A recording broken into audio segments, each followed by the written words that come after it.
चार धर्म की जो बीज रूप आत्माएं हैं, जिन्हें उन धर्मों का बाप कहा जाता है, वो बीज रूप बाप उस निराकार को पकड़ पाते हैं और याद करते हैं। बाकी उनके फॉलोअर्स उस निराकार को न पकड़ पाते हैं और न याद कर पाते हैं। तो फिर किसकी याद से उनकी सदगति होगी?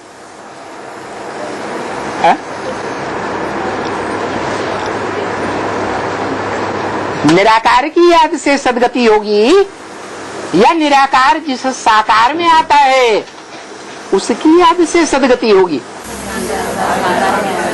है। इसलिए भगवान बाप ने जो मनुष्य सृष्टि का वृक्ष बनाया है, बताया है, जिसका गीता में भी वर्णन है, अश्वत्थ वृक्ष, जो उल्टे वृक्ष के रूप में है असलियत में। उस मनुष्य सृष्टि रूपी वृक्ष का जो बीज बाप है वो सबसे ऊपर है, अर्थात ऊंची स्टेज में है, और साकार में रहते हुए ऊंची स्टेज में है।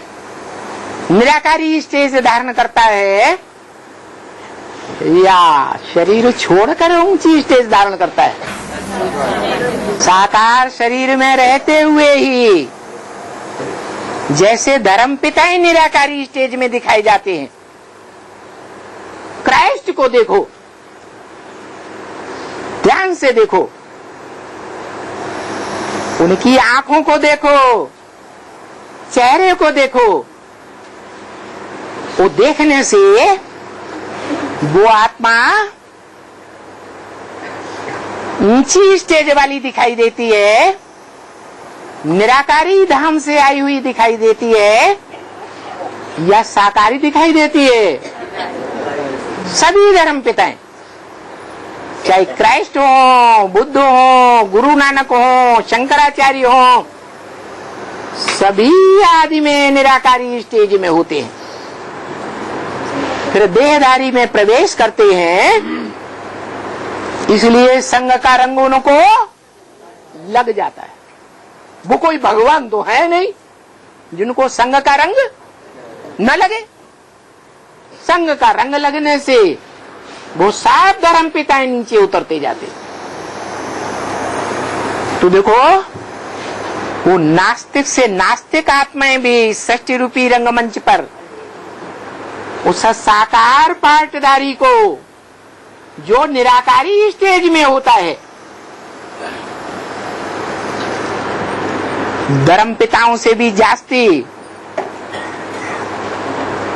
याद में बैठे हुए निराकारी स्टेज कौन से देवता की दिखाते हैं?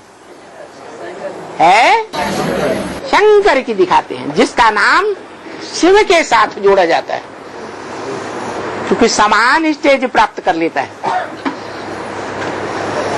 उसे निराकारी स्टेज वाले को,